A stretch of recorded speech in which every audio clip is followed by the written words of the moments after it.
Hey, what's up? It's Keith Kelfiz. Get your tickets now for the 2023 Launchpreneur Academy Live this November 11th in Novi, Michigan. If you want to upgrade your lawn care business, this is the place to be. It's going to sell out wall to wall. So get your tickets now at launchpreneuracademy.com. I'm going to be there speaking. It's going to be an amazing event. And if you've never heard of Launchpreneur Academy, what, have you been living under a rock?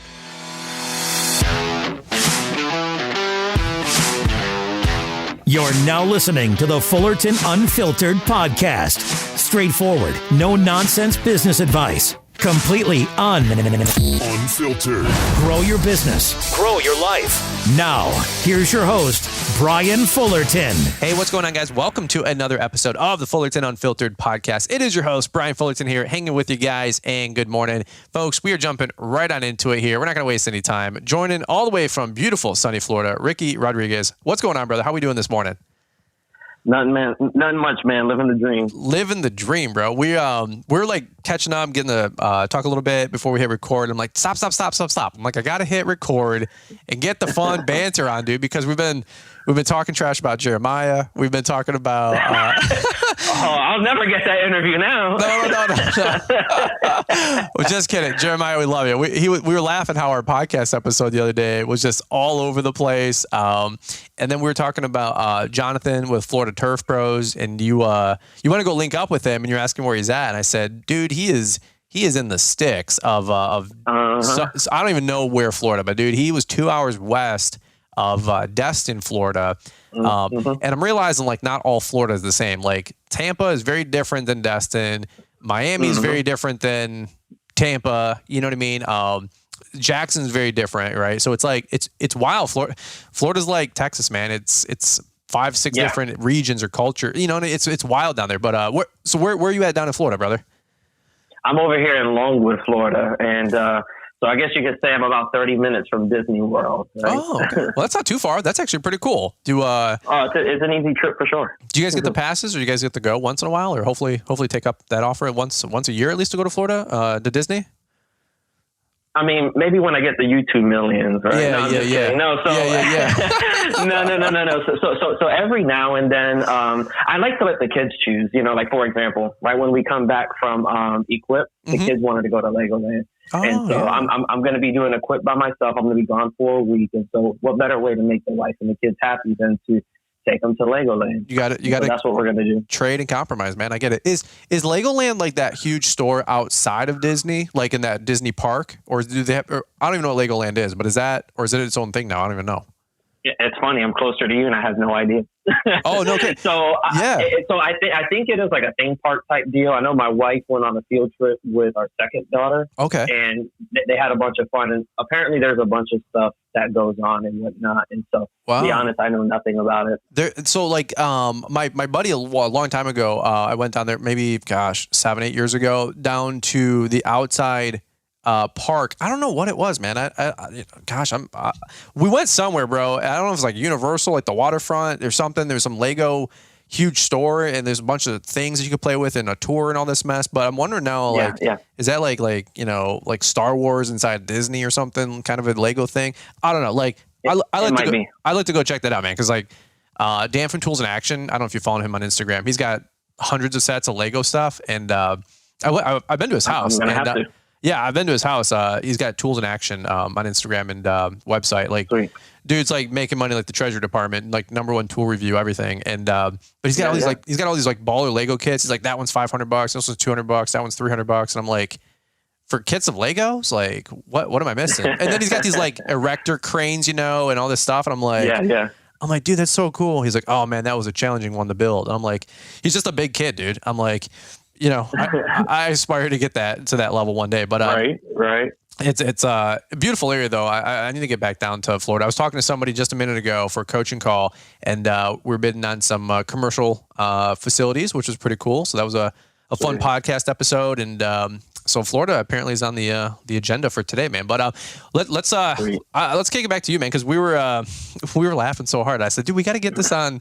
This is like that fun stuff where you always like hit record no matter what. But I I try not to like jump on my guests like that as much. Yeah. Unless like I really know the person, but I'm like, dude, this is fun conversation. But you're down in beautiful sunny Florida, man. What tell us a little bit about your story, your background. What do you guys got going on for your business right now? Yeah, man. So I've been doing this since 2012. I started this company completely on accident. It was not intentional. I didn't even name my company. Somebody else gave me the name. Okay. Okay. Yeah, I've had I've had 5 different vehicles for the company, and I'm on my 3rd trailer right now. Not that I've beat the snot out of them or anything. It's just been constant upgrades, and I have 2 right now. Yeah, that's where I'm at. I probably missed something else that you said. I guess you could spitball that right back at me. Well, no, I said blood type, social security number, credit card information. No. Whatever yours is, you can share that. Yeah. Well, we were joking a minute ago. You said, I'm going to come visit everywhere once those YouTube millions kick in. And I'm like, oh yeah. That's right. I said that's why I'm still like, if you guys saw the YouTube millions kick in, I will tell you the next big thing that I want is like an Audi R8 or whatever replacing the Lamborghini Huracan. Okay. Like that's the last side quest I have on like that, or I guess like a helicopter, like a Bell 407 or whatever it is. But that's if Liz lets you, right? No. There's no. That's one that you just get and then ask for forgiveness. Like she knows there's no way that I'm not going to get a helicopter. I don't know if it takes me 5 years, folks, or 25 years. That I just can't stand TSA. I just cannot stand TSA. They're the most useless organization in the world. And I'll say that to any of their face. But if the YouTube millions kick in, I will tell you, you will see an Audi R8. For there will be signs. There will be signs. Caleb wants to go, buy some excavator. I'm more spending my money on depreciating assets. That's how I roll. Because why not, folks? You're not taking it with you. I'm not giving it to my kids. I already told them. They can't respond back, by the way. Yeah, but I told Liz. Yeah. Because they're 2 and under, folks. If you're new to the show, but I'm going to teach them thought process. They can go get rich. Okay.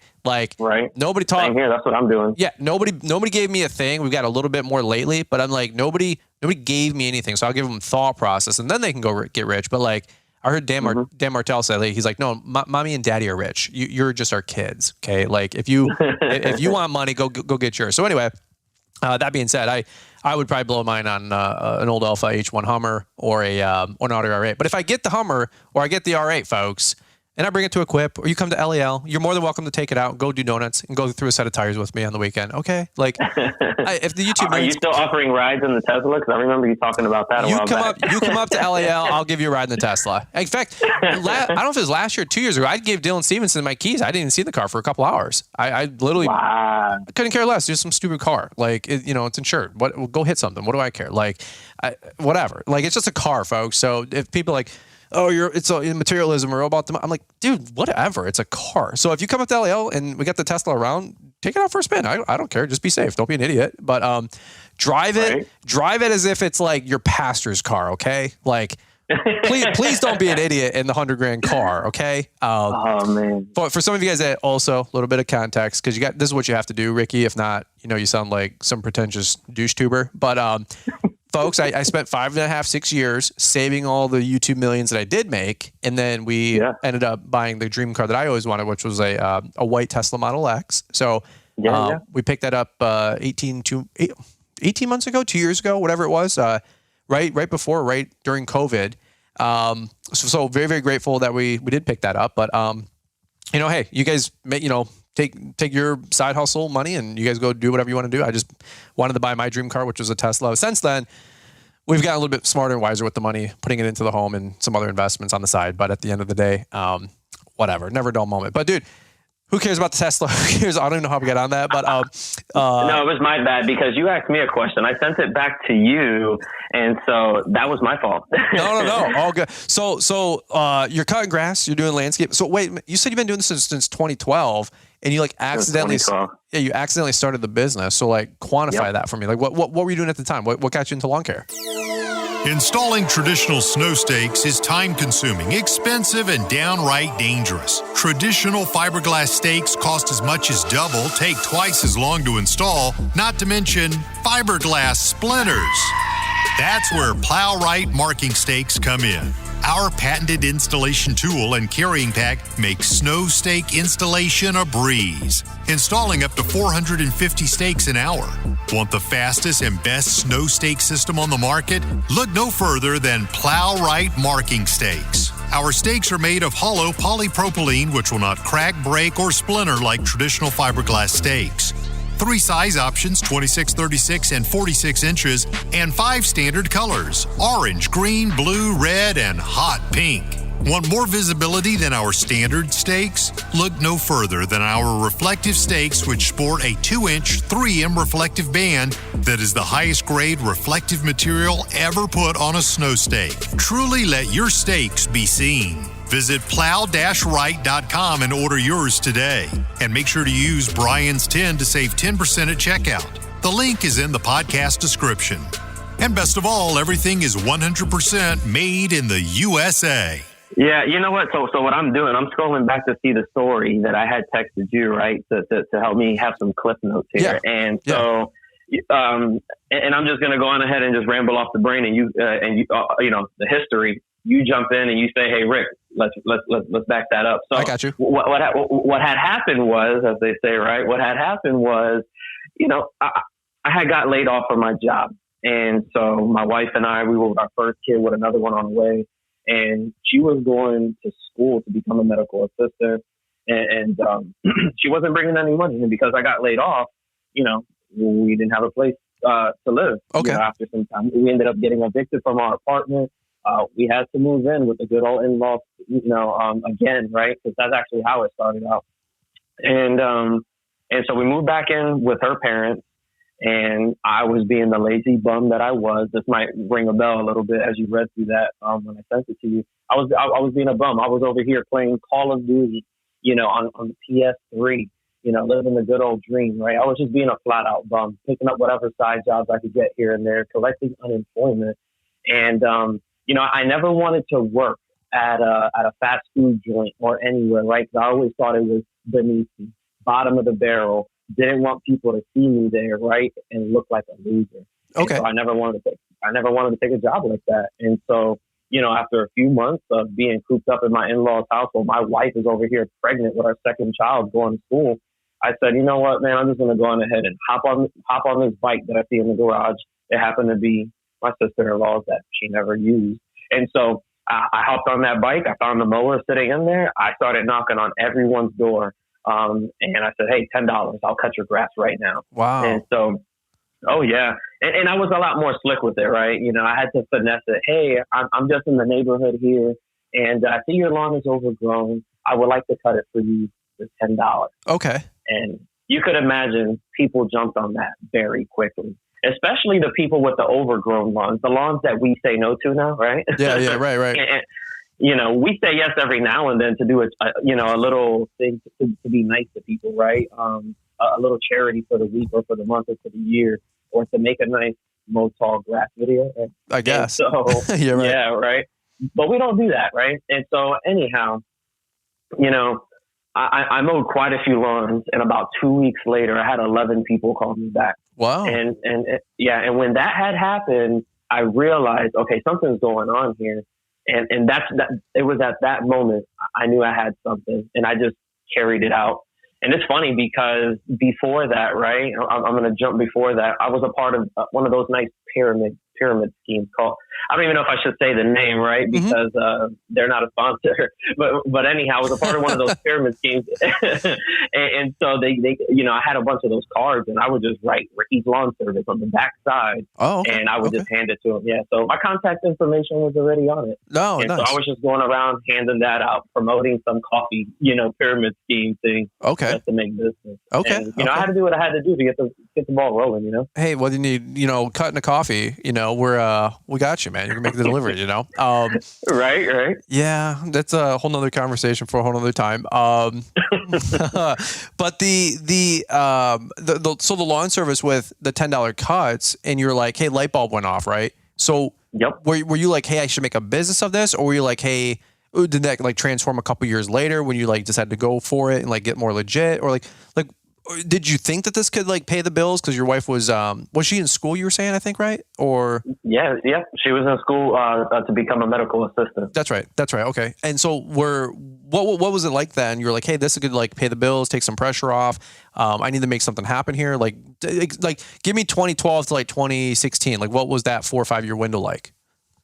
Yeah, so I had no entrepreneurial bone or tendency in me. I just had the go-getter mindset. Yeah. And so I didn't, it's weird, right? Like the way I think now, because the thing is, you interviewed somebody, he's super young, he's in his early 20s, and he went into this intentionally, and now homie is making millions, right? Mm-hmm. But he went in with the intention. And so I say that to say this, is that I knew I had something to bring in money. That's it. I didn't realize that I had a business and that I needed to go out and get the education to, grow this thing. And what I mean by education, not go to school, just doing my research on site, right? Or YouTube. Yeah. I didn't think any of that. I just knew I had something that was going to bring in money. And I was just, a dude with a mower and a bike. And then eventually just, putting the stuff into the back of a 2-door Cougar. And, I have all that stuff, ready, but I want to give you time to interject here. No. But that's, so again, a lot of times people are like, oh, I got to have the right equipment and the right setup and the right truck. And I'm like, bro, I got started with my little push mower days. But then when I got back into the business at like 16, it was like 19, 20. I was driving my little Hyundai Elantra. I didn't have my little red F-150. I didn't have my brother's Dodge Dakota. I had a Hyundai Elantra, a little white GLS. Look it up on Google, or don't. I'll spare you. Uh-huh. It was definitely like I had no girl at that time because that was like my birth control on wheels. Okay, like no game. The joke is two-tone white on rust. Okay, like the 265 air conditioning, folks. 2 windows down at 65. Yep. Okay, like that was like I had a sled, bro, and. But I didn't care. I had my old little 5.5 horsepower mower that I had when I was 13 that I bought from like Big K, Super K, right. Put it in my back bumper, or my back tailgate of my little hatch, trunk or whatever. Yeah. And people are like, oh, you have to have the right setup. I'm like, no, and not to be cheesy, but dude, you need a dream. You need like a vision. Yeah. That's all you need is I had a push broom. I don't even know if I blew off the lawn. You know what I'm saying? Like, I didn't have a weed eater. I didn't have I was just riding around for real with the push mower. For real, it was one of those little 20-inch. What is it? The Murrays, little Murray thing. Yeah. And that's what I had. And so like a Toro recycler from Home Depot for $4.99. Eventually, I bought those. Those things were amazing. That's like a I can Cadillac. remember that. People are like, like X Mark or Die or Skag or Die. I'm like, folks, my dream board, if I had one back then, was a Toro recycler. Okay, like that self-propels what sold me. There you go. Yeah, bro, for sure. Because all I did offer, go figure, was like the bi-weekly cut in the trailer park, and it'd be 10 inches tall, and I was like, a pipsqueak, 120-pound kid, and dude back then, little guy. But like folks all the time, you get these opportunities, and I think it's such a fascinating quickening of an entrepreneurial career is that first like 12, 18 months, because you're like, dude, look at what I could do. And then your brain starts spinning the dream. And then you start going, man, I need to learn a little bit more. And then you do turn into books or forums or YouTube and all that mess, which is awesome. But like that first 6, 12 months, like it's not always the most glamorous, but dude, it's sometimes the most exciting part of your entrepreneurial career, Yeah. And it was probably exciting then now. But you see, when I look back on it now, I see it as depressing. Because, dude, my first year, I probably made $20,000, right? And my profit was probably $2,000 out. It was bad. Yeah. It was real tough because I remember doing my taxes, I was trying to get whatever I could. I was broke. And so, when I brought by the way, I had shoe boxes, but I also had one of those, the cans that hold the crackers that are connected. I had one of those. Yeah. It was just, like a Pringles can or something, or what? It's one of those big 1 gallon containers. They're like metal, and a lot of people, not a lot of people, I know a lot of Hispanics. They'll take that with some butter and drink it with their coffee. And so it's those crackers that are connected together. Anyhow, I don't even know what you're talking about, but you got to send me a photo. Okay. Are we talking about like Cheetos or something? I like snacks, bro. No. Like, hit me up. No. I don't know. It's all good. When I send you a photo, you'll get it, right? Okay. So, okay. Or maybe I was that maybe I was that poor because I came from a single wide. Mr. Rickey Rich with a double wide. I'm just kidding. I know. But dude, that's a real. You brought it up with somebody recently. It's a real thing. You guys were rich is what we always thought. Right? I know. That's what we. We had to have holes. People in trailers. It was bad. People in trailers don't. People that don't grow up in mobile homes and trailer parks, like they don't think that's a funny joke. But I'm like, bro, the trailer people, like you were the rich trailer people. Like we were like highfalutin, bro. We had the double wide, and I know some of you guys. Those are mansions over here in my soda can.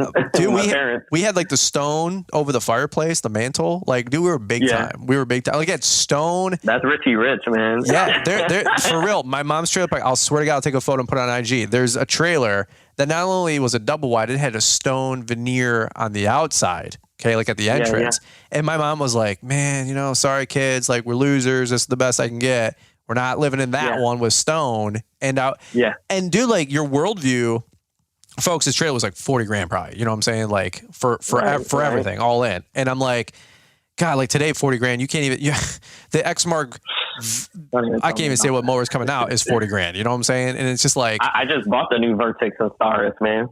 Did you really? Okay. Yeah. Do you guys get X-Mark down there? What are you guys rocking down? Oh yeah. Florida? So I can't even say what's the most common. We got it all. And I noticed how you fanboy every time somebody says Dixie choppers. There's people out here still with Dixie choppers out here. Really? No way. Yeah. I've never had a chance to get on one, but what's commonly used, I guess you could say, is probably Skag and X-Mark. But the thing is, you see a lot of hustlers. Okay. There's a dealer 2 minutes away from me. Okay. There's a bad boy dealer maybe 15, 20 minutes up the road. But, the dealer I go to is all X-Mark, Skag, and Steel. And they have like a little, dark corner with Shindawa. And so, and then around the corner from there is another Echo dealer. And so, yeah. What do you guys use for hand tools? Are you using X-Mark and then what else?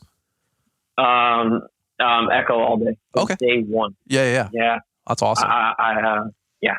I love the Echo product line. They sponsored the summer tour, and we use all their 2620s. Got a 9010. Yep, same here. Yeah, those things are sweet. I saw a guy just the other day. Where was that? He was rocking a 9010. I went and visited. I think we're. Those 9010s are amazing. Yeah, I had 2 of them. Well, I had the window down in the truck because we had some really nice 70-degree days, and it sounded like a dirt bike. You know what I mean? And I round a corner, and it's a 9010 guy blowing off some HOA. And I literally thought it was like some little 2-stroke engine because this does. It sounds like a little motorbike. And So it's a funny story. So shout out to Team Echo, guys. If you guys ever listen to the show, like go to the booth. Would you do me a solid, like at Equip or at your trade shows, and be like, hey man, I heard you on the Fullerton Unfiltered podcast. Like, thanks for supporting Brian. Like, dude, that goes such a long way. Like, so, and you guys going to Equip, like Rickey, man, it's like say, like high five somebody at the Echo booth and say, hey, the marketing dollars works. I heard you on Brian's show. That little solid there, if you guys don't mind. But that's awesome. So let me ask you this: like, fast forward, right? So you got your girls going to college and becoming a nurse. You're realizing like, hey, I might have a business here. Medical assistant. Sorry. Yeah, okay. It's much lower. If she was a nurse, that probably wouldn't work. Okay. Hey, look, I have no idea. There's so much titles with nursing and all that mess. So I'm like, but I called my friend. I called my friend a nurse, and he was a CNA.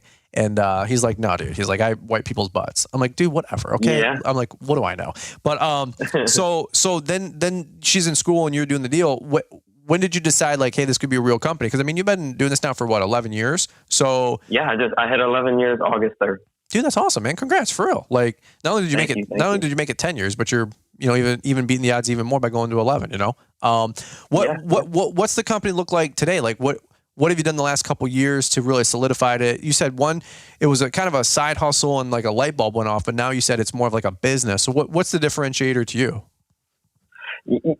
So I would have to say I've treated it like a real business in the last 2 years. Okay. I started getting my stuff together, I would say about 4 or 5 years. I don't know why I got on YouTube. I decided to get on YouTube, and I ended up finding one of Johnny's videos. Okay. And I gravitated hardcore towards him. And then obviously the famous lawn care face of all the green industry, you see Brian Fullerton. Oh yeah. Right. Cool. Thank you. And so, you know, I just hardcore started consuming all of you guys' content about 4 or 5 years ago. I actually had one of those slow seasons during this off season coming up, right? Starting, you know, after October, where we go bi-weekly over here. Okay. And I was painting the inside of the house one of the weeks I wasn't mowing, and I just went on ahead and just started binge listening on YouTube. And so if you guys were showing something, unless it really piqued my interest, I didn't go running to my phone across the house just to take a look at it. Yeah. I just wanted to consume as much content as I possibly could. And that's what I did. And the moment I got put on to you guys, that's when everything changed. And so, you know, the main people I listen to, I listen to pretty much everybody you promote. Yeah. And then a light bulb really came on when Blake said something. It might have been in 2019, or it might have been in 2020. I can't remember, but it just went to a whole nother level when Blake said, "Don't take your hand out of the pot," because that's what I would do. Do you do pavers? No. Call this guy, or I would just say flat out no. And so now I say yes to it all because I've been able to develop this network around me to provide that kind of service. And I obviously vet the people to make sure we're not providing some whacked out service, right? Mm-hmm. And so, because then that looks bad on me. And so, yeah. That's awesome. Yeah. So what does that mean to quantify that? Like, did you expand services then? Or like you went from mowing? I guess you could say that. So right now I currently do, a ton of mowing. I have about 36 properties. I have a few new clients coming in now, that I'll be starting up next month. Which is awesome because we do flat rates over here. It's a lot better that way. Okay. And so if they're paying $200 in the summer, they're paying $200 fall, winter, and spring also. Okay. And so it just never changes, which is amazing when people decide to sign up in the month of October. Yeah. And we're getting the better end of the deal. Right. And so, so we do a ton of mowing and we do a ton of landscaping. Now it's a mixture of me actually doing the installs myself, and I'll hire, 5, 6, 7, 8 guys, however many I need to execute a big project. Or I will sub it out to another company, in this network that I've built. Mm-hmm. Recently, we've been able to lock in this network, man. And that podcast you did on networking, man, was it amazing. I remember, writing you a message on a YouTube live that you were doing, and you said, "Shoot me an email." I shot you an email. Yeah. "Oh, that's good." Yeah. And so it took about a year before you put it out, but that's fine because I know you need to develop the content. And when it comes out, hey, it comes out.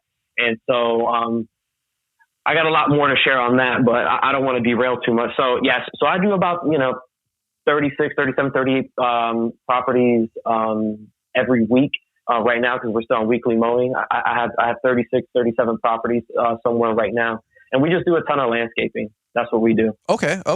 How do you guys, question, like maybe for any of my Southeast folks, Georgia, Florida, Bama, Texas even maybe, but when you go to that flat rate monthly, mowing, I get $50, $100, whatever you're mowing is you're mowing. It's not overly complicated.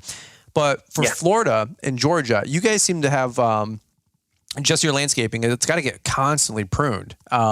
In Michigan, we'll do maybe 1 or 2 prunes. We do like a mid-season prune, then some fall cutbacks. Yeah. For Florida, like for example, we did one of those hype houses, and where we were saying the guys came, like, dude, they had to have not only came probably 3 times while we were there for like 4 days. Like they came almost every day. Now that might be a little bit different for like an Airbnb or whatever we were renting, but like all around us, you could tell these guys came once a week, if not twice a week, and they were sweeping off the back pool. They were cut back the palms. I don't even know. So like, is that where for anybody who's down south, there's a lot of money, I think, in landscaping, but I think it's still an enigma for a lot of folks. Now, again, I'm in the Midwest. It's a little bit different up here. But is that really the upside down there in Florida? Is like all that storm work, pruning work, hedge trimming work, whatever you guys call it? Like how much money is in all that? Like compared to maybe mowing grass? Tons of money. And honestly, for years, I decided to stay away from it. Okay. But ever since I got into the hiring game and putting people on payroll and stuff like that, I'm obviously trying to take everything that I can get. Now, obviously, I don't want to get out of my element and provide shoddy work. That won't be any good to anybody, right? It's going to make me look bad and all sorts of stuff. It'll just be bad. And so the storm work, oh man, it's funny because when I hear you talking about, man, you guys have hurricanes over there. I don't want to go over there. And honestly, me and quite a few other people I know, we never want to go up north because when we see these crazy videos of dudes' trucks just going, sliding down a hill, that just terrifies me, especially with this new truck I just bought right. months ago. Oh, yeah. But hurricanes, that's where our money's at. Just like you guys make bank on snow. Mm-hmm. Unfortunately, we don't make bank as consistently with hurricanes like you guys do snow because we don't always catch a hurricane. And so, but when we do, dude, easily, you can make anywhere. I mean, I can't even throw a number, but in the last couple of hurricanes that I've actually scaled up and figured this whole thing out, anywhere between $5,000 to $10,000 in a week, real easy. Just put a couple guys, on some properties, and I just go knock on all the doors of people who need help. I say, hey, when you're done here, jump over here. When you're done here, jump over here. That's what I do all day. It's just all hands on deck cleaning up a mess, right? Yes. And people in insurance will pay anything. I'm sorry, go ahead. Well, I was just saying people and the insurance and everybody, it's got to get cleaned up. People will almost pay anything. It's an emergency. I mean, it's not, obviously, folks, we're not trying to capitalize on an emergency, but you better, capitalize on some of that stuff when it does come through because, I mean, when it rains, it pours. I mean, it's just like with snow. We get a 10-inch snowstorm comes through. We have our base route. But man, I get 20, 30 of my regular lawn customers asking me, and it's always, hey, I don't care if I'm done last, I'll pay whatever. I can't get out there. My snowblower's not equipped for that. So you're not capitalizing on an emergency. It's just life. Okay, folks. But the guy who takes his gas station to $12 an hour or $12 a gallon because the Super Bowl's in town. Okay, that's a different conversation. That's a little bit different. Okay, and by the way, it's capitalism. The guy's allowed to do whatever he wants. So if you don't like it, shut up. Okay. Like at the end of the day, you would do the same thing too. Okay. So that being said, you're pruning all these properties. That's crazy though. That's crazy money when the storms come through. I've seen, in Savannah, Georgia, Johnny, Blades of Grass. He's got his cool setup, and I know there's a couple other great guys that are on Instagram and stuff like that. They got the trucks and the dumpers. Like, dude, they are just nonstop for like 2-3 weeks straight on that kind of cleanup. Yeah. Wow. Yeah. I absolutely love it now. It's one of those bittersweet things, right? Because we're over here profiting off of people's misery, right? But I mean, it's just the name of the game, and we're just fortunate, to be on this end, right? And so it's very profitable when those storms hit. Wow, man, that's awesome. That's awesome. So where do you plan to go from here, man? We'll probably kind of taper the podcast here, but where do you plan to go from right now? Because you got a great thing going. It's been 10, 11 years. I would imagine the girl's now got her. Not nursing, degree or whatever you call it, but she's medical assistant. So she's doing the deal. Yeah. So you get 1 or 2 kids, you were saying, by the way, 1 or 2? I actually have 3 little kids, man. 3? I have a I have a 13-year-old, a 10-year-old, and a 5-year-old. Okay. So you got family, family life. Kids are at a really critical age. I know I've heard nothing but 10 to 15, man. It's like, it's war. It can be nonetheless, but So like, are you guys getting the itch or the ambition to like grow a big company, stay where you're at, scale back? No right or wrong answer, but what's the work-life balance looking like? Yeah, I'm still trying to figure that out. But as I figure that out, I'm not staying complacent. I really suck at being content. I've had people tell me, hey, man, you're such at a great place in your company. Mm-hmm. But I suck at being content because I'm always looking forward to the next best thing. Okay. And what I mean by the next best thing is just constantly growing in what I'm doing, right? Mm-hmm. And building systems and putting things into place. I struggled for so many years, with only making, $20,000 to $60,000 a year. And then finally, I snapped. I started actually applying all the stuff that that you've been putting out, and everyone else, right? And so I last year I made my first 100K, and now I'm on my way to do a $250,000 by the end of this year. Holy cow! And this is per my CPA, and I've only had one person on payroll. He quit right at the start of summer, and then I just hired another guy last week. Wow! So I went a couple of months solo, but. And to stay on topic on what you're saying, I don't know how big I want to go just yet, but I'm not going to stop growing. Right. And so it's just one of those things where it really hit home on something you said a few podcasts ago, and you had said, "Man, we're not even trying."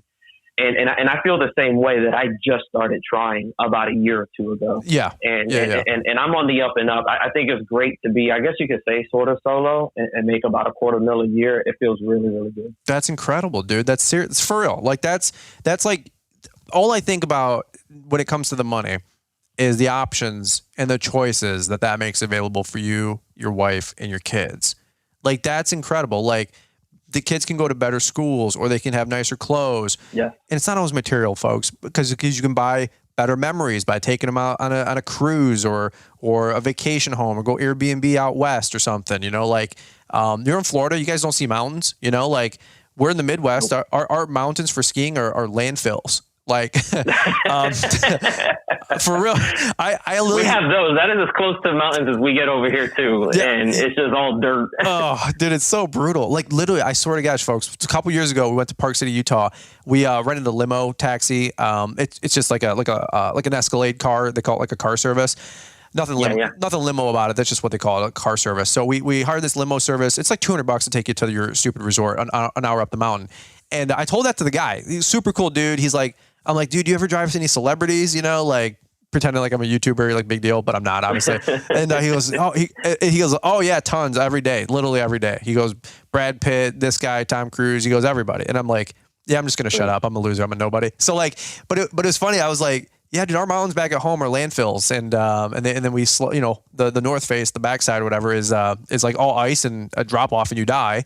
And then the other side is like, you know, 600 yards, you know, that's it. And he's like, you're making stuff up. And I'm like, no, for real, bro. And some of you guys have heard us talk about Park City or pick your place, dude. I don't know. Like, pick your place, guys. If you like going out west, like the almonds in Montana, awesome. If you want to go to the Caribbean and the Turks and Caicos or wherever, I don't even know what the hell that is, then go for it, you know?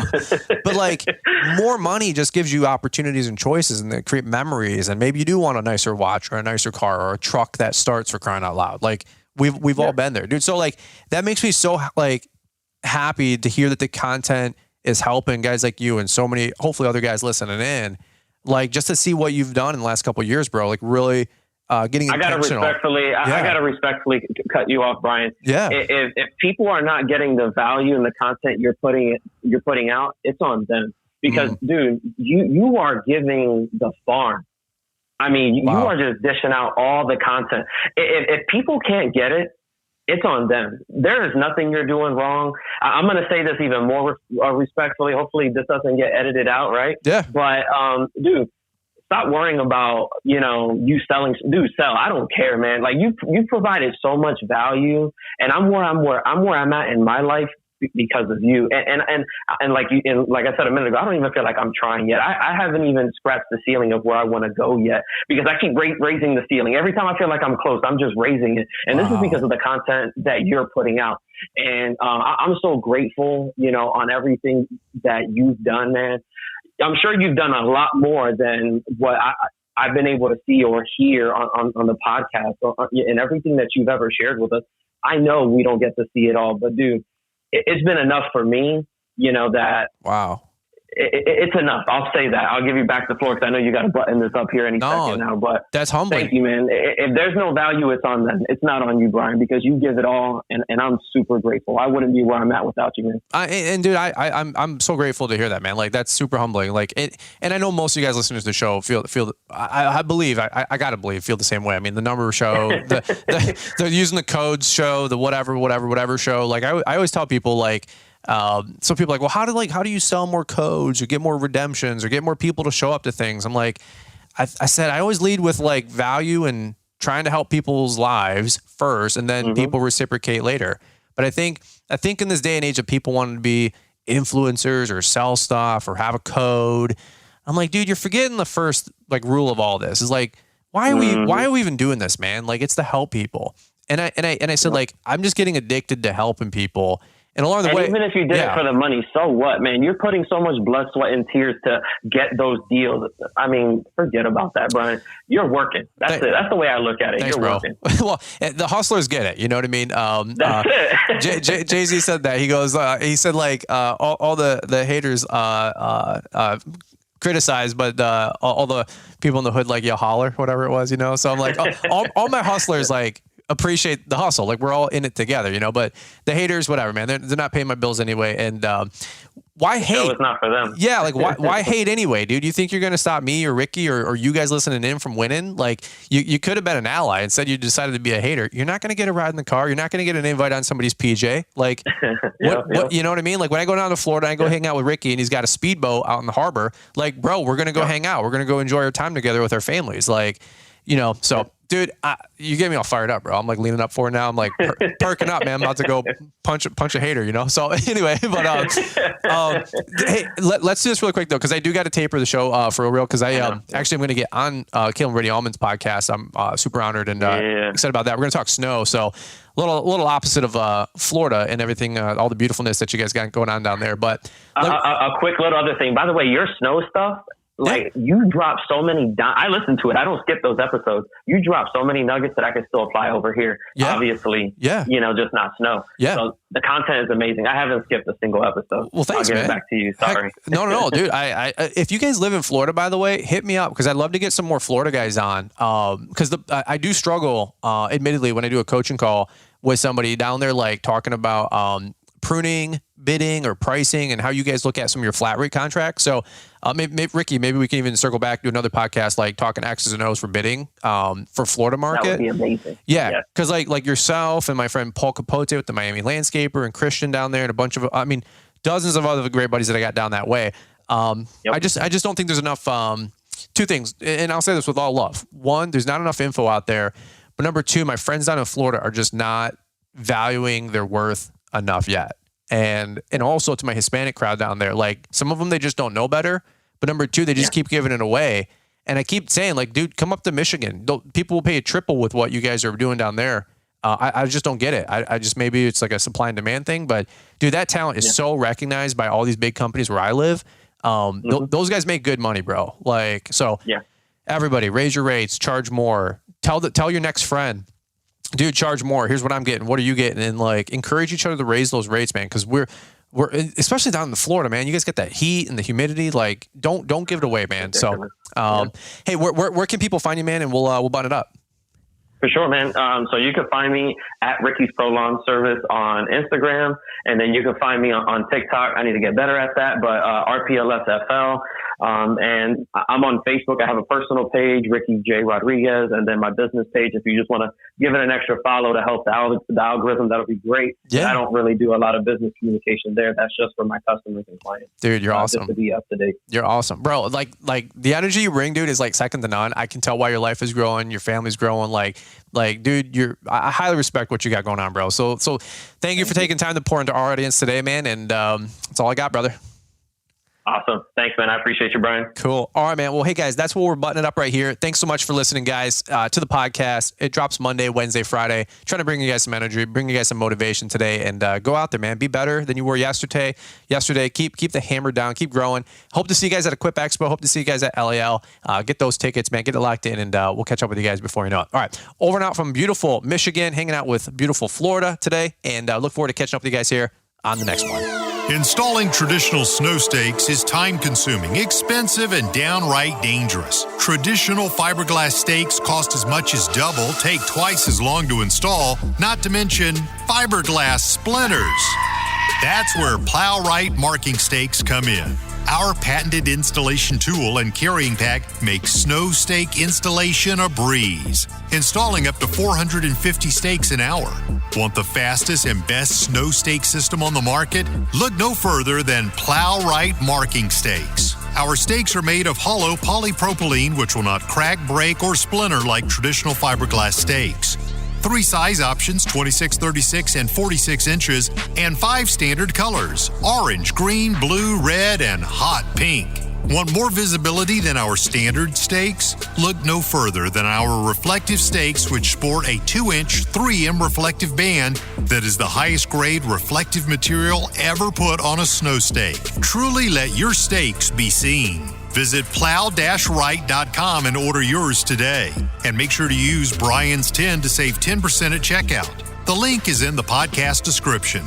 And best of all, everything is 100% made in the USA. Hi, I'm Mr. Producer, and one more thing. If you're looking to stay up to date with the latest trends and insights in the world of lawn care, then you need our free email newsletter. It's delivered 3 times a week and includes a Monday motivational to kick off your week, a Wednesday what's new to keep you informed, and a Friday weekly recap of all the content we put out. Join our mailing list to stay connected to the world of lawn care and get exclusive access to the latest and greatest from Fullerton Unfiltered and Brian's Lawn Maintenance. Don't miss out on this opportunity to stay ahead of the curve and elevate your lawn care game. Sign up now with the link we've provided in the show description. Thanks for taking the time to listen to the Fullerton Unfiltered podcast with Brian Fullerton. We hope you enjoyed this production. If so, please consider leaving us a 5-star review for the show. While the techniques and ideas presented here are designed to help you grow a more successful and profitable business, no one can guarantee these results for you. We want to emphasize that entrepreneurship is not easy, and the ideas presented here are just the opinions of Brian Fullerton and his respective guests. No one can guarantee success for you. That being said, we hope the ideas presented here help you and motivate you to go on out there and crush it with your own business. Fullerton Unfiltered Podcast. Thanks for listening, and we hope to see you on the next episode. This has been a Brian Fullerton and Mr. Producer production.